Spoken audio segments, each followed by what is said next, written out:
जय श्री राम। आज हम बात करने जा रहे हैं सेक्स लिंक्ड इनहेरिटेंस की, जो कि क्लास 12th में जो चैप्टर है प्रिंसिपल बेसिस ऑफ इनहेरिटेंस उसमें आते हैं, बायोलॉजी में। तो बात करने वाले हैं किसकी? Sex linked inheritance.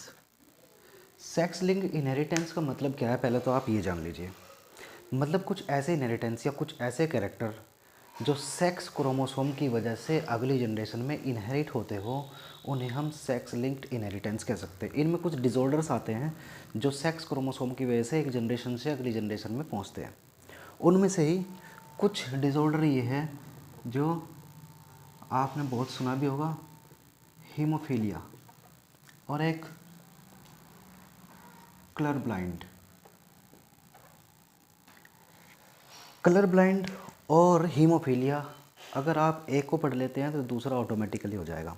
देखिए, हीमोफीलिया एक ऐसी डिसीज़ है जिसमें जो कोएगुलेशन फैक्टर होते हैं, जो ब्लड को जमा देते हैं, जब ब्लड एयर के कांटेक्ट में आता है, जब आपको छोटा सा इंसिजन या घाव हो जाता है, छोटी सी चोट लग जाती है, छोटी सी इंजरी हो जाती है, उसके बाद आपका ब्लड लॉस होने लगता है। लेकिन कुछ देर बाद एयर के कांटेक्ट में वो ब्लड आते ही क्लॉट हो जाता है, जम जाता है, ब्लड की जो बहना होता है वो रुक जाता है।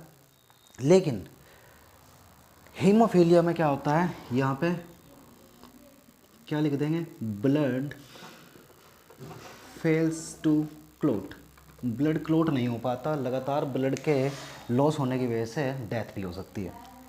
Blood fails to clot in contact with air, या जब एयर के कॉन्टैक्ट में आएगा तब। क्यों? क्योंकि डेफिशिएंसी होती है ऑफ क्लोटिंग फैक्टर। जो ब्लड को क्लोट करवाता है उसकी डेफिशिएंसी होती है, और क्लोटिंग फैक्टर होता है थ्रोम्बोप्लास्टिन। याद रखेंगे आप, थ्रोम्बोप्लास्टिन वो फैक्टर है, जैसे ही आपको इंजरी होती है, कोई चोट लगती है, तो उस चोट से या उस इंजरी से सबसे पहले थ्रोम्बोप्लास्टिन रिलीज़ होता है, और थ्रोम्बोप्लास्टिन ही फाइनली थ्रोम्बोकाइनेज में चेंज होगा। थ्रोम्बोकाइनेज प्रोथ्रोम्बिन को थ्रोम्बिन में कन्वर्ट करेगा, फिर थ्रोम्बिन जो है फाइब्रिनोजन को फाइब्रिन में कन्वर्ट करता है, और फिर वो फाइब्रिन और ब्लड की सेल्स मिलकर के क्लोट बन लेती है। लेकिन सब इसका मतलब सबसे पहले ज़रूरी क्या हुआ, थ्रोम्बोप्लास्टिन। लेकिन हीमोफीलिया में क्या होता है, इस डिसीज़ में एक जो जीन होता है, जो एलील होता है, वो एक्स क्रोमोसोम के ऊपर होता है। और आपको पता है एक्स क्रोमोसोम और वाई क्रोमोसोम, ये दोनों कौन से क्रोमोसोम है? Sex chromosome. सेक्स क्रोमोसोम के ऊपर होने की वजह से इसका जो जीन होता है उसी को इसलिए बोलते हैं सेक्स लिंक्ड इनहेरिटेंस। तो ड्यू टू प्रेजेंस ऑफ क्या, हीमोफिलिक फैक्टर, हीमोफिलिक एलील कह लो, चाहे फैक्टर ना कह करके एलील कह लो, haemophilic allele on X chromosome.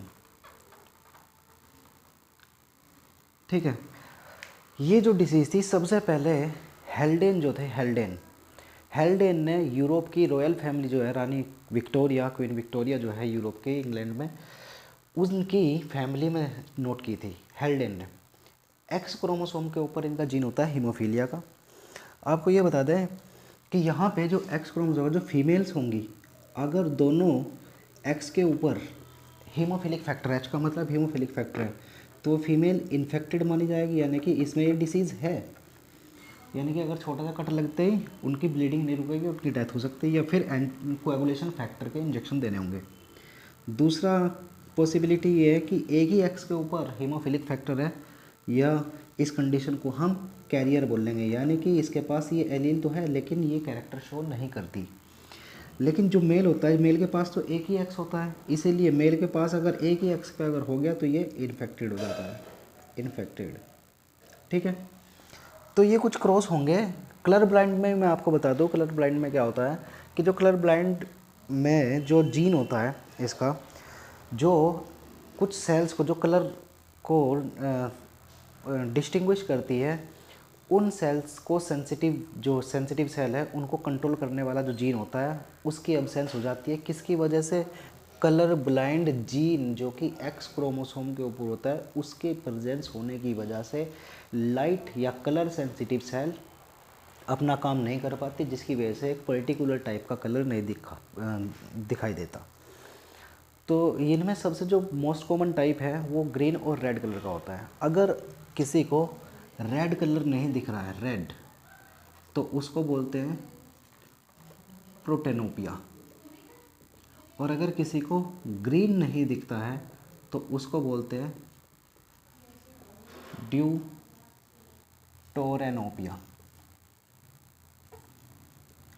ये कंडीशन है कलर ब्लाइंड की।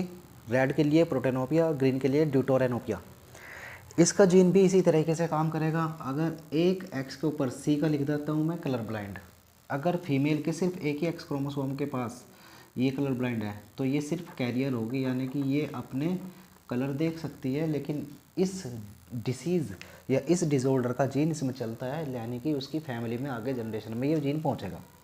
अगर दोनों एक्स के ऊपर सी लिख देते हैं तो इसका मतलब ये इन्फेक्टेड होगी, ठीक है। और अगर एक ही एक्स है मेल में और उसके ऊपर सी आता है तो ये इन्फेक्टेड माना जाता है।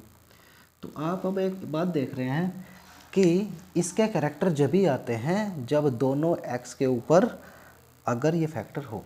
इसका मतलब अगर एक एक्स के ऊपर ये फैक्टर है या ये एलील है तो डिसीज़ के कैरेक्टर शो नहीं हो रहे। इसका मतलब ये हुआ, कब शो कर रहे हैं अपने कैरेक्टर? होमोजाइगस कंडीशन में। और होमोजाइगस कंडीशन में अगर कोई अपने आप को शो करता है तो कौन सा होता है? रिसेसिव। तो इसका मतलब haemophilia is a sex linked recessive disease है। सेक्स लिंक्ड इसलिए बोल रहा है क्योंकि एक्स क्रोमोसोम पे है, रिसेसिव इसलिए बोल रहा है क्योंकि इसके दोनों जो सेक्स क्रोमोसोम होते हैं उनके ऊपर जब दोनों के आएगी तभी अपने कैरेक्टर शो करती है। इसी तरह से कलर ब्लाइंड भी सेक्स लिंक्ड रिसेसिव डिसऑर्डर हो जाएगा। क्लियर है? ये सारी बात हो जाती है इसमें। अब यहाँ पे हीमोफीलिया जो होता है, हीमोफीलिया दो तरह का होता है।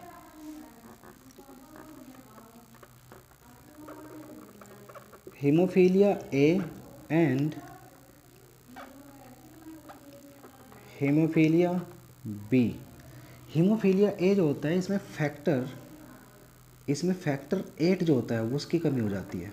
फैक्टर 8 का नाम है anti haemophilic factor. Anti haemophilic factor जिसको AHF भी बोलते हैं। और हीमोफिलिक बी में ये 1/5 जो हीमोफीलिया होते हैं 1/5 केस इस ए के मिलते हैं, यानी कि 5 केस अगर हीमोफीलिया के मिलेंगे तो 5 में से एक ही केस ऐसा मिलेगा जो हीमोफीलिया ए होगा, जबकि 5 में से 4 केस जो होंगे वो हीमोफीलिया बी के मिलते हैं। और इसमें जो होता है इसमें फैक्टर 9 जो होता है उसकी कमी होती है। फैक्टर 9 ये वो फैक्टर है जो ब्लड को क्लॉट करने में हेल्प करते हैं। यहाँ पे ब्लड क्लॉट को हेल्प करता है 8 नहीं है बॉडी में। यहाँ अगर 9 फैक्टर नहीं है तो ये हीमोफीलिया बी कहा जाएगा। 9 का फैक्टर का नाम है क्रिसमस फैक्टर। क्रिसमस फैक्टर बोलते हैं जो 9 होता है। तो हीमोफीलिया दो तरह की डिसीज़ हो गई। मोस्ट कॉमन जो होती है वो हीमोफीलिया बी होती है, जबकि हीमोफीलिया ए 1/5 पार्ट ही इसका या 1/5 ही केस इसके देखे जाते हैं।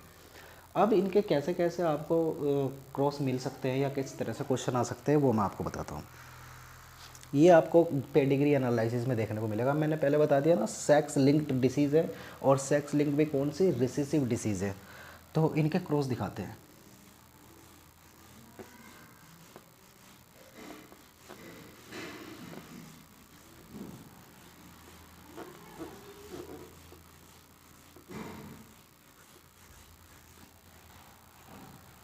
देखिए, अगर फीमेल कैरियर है और मेल नॉर्मल है ना, तो कंडीशन ये बनेगी XH और X। दूसरी कंडीशन ये बनेगी X नॉर्मल वाला। नेक्स्ट कंडीशन बनेगी XHY वाला और उसके बढ़ती कंडीशन होगी X और Y। यहाँ पे आप देख रहे हैं कि जो दो फीमेल हैं उन फीमेल में से 50% फीमेल जो होती है वो कैरियर है और 50% फीमेल जो होती है वो नॉर्मल है। जबकि मेल आप देखेंगे 50% मेल इन्फेक्टेड हो गया। ये इन्फेक्टेड है क्योंकि एक ही एक्स है तो ये इन्फेक्टेड, और 50% मेल जो होते हैं वो नॉर्मल है। दूसरा केस अगर आप देखेंगे तो x यहाँ पे इसको इन्फेक्टेड ले लेते हैं और इसको नॉर्मल ले लेते हैं।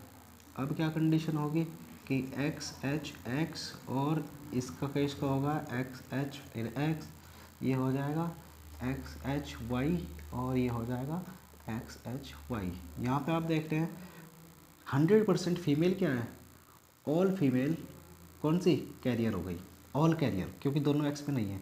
लेकिन यहाँ पे एक ही एक्स है और दोनों एक्स पे आपके मिलेगा हीमोफिलिक फैक्टर, तो यहाँ पे ऑल मेल होंगे इन्फेक्टेड। ठीक है। नेक्स्ट केस इसी तरह से आप कलर ब्लाइंड के भी दिखा सकते हैं, बस वहाँ पे कलर ब्लाइंड में एच ना लिख करके आप सी लिख देंगे। अब दूसरा क्रॉस ये हो सकता है कि फीमेल कैरियर ले लेते हैं, हमने यहाँ पे कैरियर ली थी, लेकिन मेल इस बार इन्फेक्टेड ले लेते हैं, मेल इन्फेक्टेड यानी कि ये। अब क्रॉस ये बन रहा है क्या है XH XH, दूसरा क्रॉस ये बनता है XH X, तीसरा क्रॉस ये बनता है XHY और चौथा क्रॉस बनता है X और Y। यहाँ पे जो फीमेल दिख रही है ये रही, एक फीमेल, दो में से एक फीमेल तो कैरियर वो कैरियर और एक फीमेल इन्फेक्टेड, तो 50% फीमेल कैरियर है, 50% फीमेल इन्फेक्टेड है। यहाँ पे अगर मेल देखेंगे तो मेल में एक नॉर्मल है और एक इन्फेक्टेड है, तो 50% मेल नॉर्मल और 50% मेल क्या हो गया इन्फेक्टेड। ये केस हो सकता है। ये नेक्स्ट केस ऐसा और हो सकता है अगर हमने फीमेल को कैरियर ना लेकर के इन्फेक्टेड लिया है और मेल को भी हमने इन्फेक्टेड ले लिया है। चौथा केस ये हो सकता है, ये देखिए क्या बता रहा है XH XH XH और XH, ये बता रहा है XHY और XHY। यहाँ पे तो 100% फीमेल इन्फेक्टेड और 100% मेल इन्फेक्टेड। तो आपको पेडिग्री एनालिसिस में क्या दिया जाएगा, देखिए पेडिग्री एनालिसिस में आपको इस तरह से बताए जाते हैं, ये आपको पहले ही बताया गया है कि ये जो सिंबल है ये मेल का है, मेल का, ये सिंबल जो होता है ये फीमेल का होता है, ये सिंबल जो होता है ये सेक्स अनस्पेसिफाइड होता है, जबकि यहाँ पे इस तरीके से अगर दिखाए जाते हैं तो ये मेटिंग होती है, मेटिंग। और अगर आपको ये ही इस तरह डबल लाइन के साथ दिखाया जाता है तो मेटिंग रिलेटिव्स के बीच में दिखाई देती है। अब आपके क्वेश्चन किस तरीके से होंगे वो मैं आपको बता दूँ। तो हो सकता है आपको ये क्वेश्चन दिया जाए और अगर इनमें किसी में भी आप ये इस तरह से कलर कर देंगे तो इसका मतलब इन्फेक्टेड हो जाता है, इन्फेक्टेड। और अगर किसी के बीच में ये दिया जाता है तो फीमेल कैरियर होती है, इन्फेक्टेड नहीं होती, कैरियर होती है। तो अगर आपको कई जगह ये कैरियर ये पॉइंट दिया ही नहीं होता, ये इस तरह से दी जाती है, तो इसका मतलब क्या हुआ, मेल और फीमेल की मीटिंग हो रही है, मीटिंग हो रही है। वहाँ पे मीटिंग के बाद आपको ये कह दिया गया कि ये मेल, ये फीमेल हुई है इनसे डबल, जो बर्थ करके आई हैं ये मेल और ये फीमेल। अब यहाँ पे क्या दिख रहा है कि एक मेल और एक फीमेल जब क्रॉस कर रहे हैं, है ना, जब ये क्रॉस कर रहे हैं तो क्या आ रहा है यहाँ पर, फीमेल जो दिख रही है यहाँ पे नॉर्मल इस तरह से, ये कोई कलर नहीं बनाया, लेकिन मेल में एक मैं कलर बना दिया इस तरीके से। तो आपको क्या करना होता है, इस तरह से क्वेश्चन पूछ लेते हैं कि ये दे दिया 1, ये दे दिया 2, ये 3, ये 4, ये 5, ये 6। आपको ये कहा जाएगा कि इस 5th का और 4th का जीनोटाइप बताएं। अब आप देख रहे हैं मेल और फीमेल तो नॉर्मल लग रहे हैं, और अगर वो नॉर्मल होते दोनों तो उनके जो बच्चे हैं उनमें बीमारी कहाँ से आई, यानी कि इसका मतलब ये नॉर्मल नहीं है। और मेल क्योंकि कैरियर नहीं होता, मेल या तो इन्फेक्टेड होता है या नॉर्मल होता है, तो इसका मतलब ये कैरियर है। इसका मतलब ये वाला केस कौन सा हो गया, ये वाला केस ये वाला होगा। देखो फीमेल कैरियर और मेल नॉर्मल। इसके बाद क्या हुआ है, दो फीमेल, दोनों फीमेल में बीमारी नहीं है, ये देख लो, ये कैरियर ये नॉर्मल, तो इसमें दिखाई नहीं दे रही, जबकि एक मेल में इन्फेक्टेड है, एक मेल नॉर्मल है, एक नॉर्मल और एक इन्फेक्टेड। तो क्या बताओगे आप, ये इसका जो जीनोटाइप है वो ये है और इसका जो जीनोटाइप है वो ये रहा होगा। जब इनका जीनोटाइप ये रहा है तो मेल का जीनोटाइप एक का ये रहा होगा, एक फीमेल का ये रहा होगा, और एक फीमेल मेल का जो होगा वो ये रहा होगा, और एक फीमेल का ये रहा होगा। तो इस तरह से इनके कैरेक्टर आते हैं। जब आप देखेंगे इनके इस तरह से क्रॉस कर देंगे, जब ये क्रॉस करेंगे तो आपको इन सब का जीनोटाइप पता चल जाएगा। जीनोटाइप पता चल जाएगा तो आपको क्या पूछा था कि 4th और 5th के जीनोटाइप बताओ, तो 4th का जीनोटाइप ये है और 5th का जीनोटाइप ये है। इस तरीके से आपके ये क्वेश्चन बन सकते हैं हीमोफीलिया और कलर ब्लाइंडनेस के ऊपर। तो ये थी सेक्स लिंक्ड जो इनहेरिटेंस थे या सेक्स लिंक्ड रिसेसिव इनहेरिटेंस। बाकी कुछ डिजॉर्डर्स लेकर के फिर आ रहे हैं नेक्स्ट जनरेशन उसमें वीडियो में। तब तक के लिए आप इसे सब्सक्राइब करिए और करते रहिए। जो भी कोई प्रॉब्लम अगर किसी टॉपिक को लेकर के हो रही है मुझे कमेंट करिए, मैं आपको उसका सॉल्यूशन देता हूँ जल्दी से। जय श्री राम।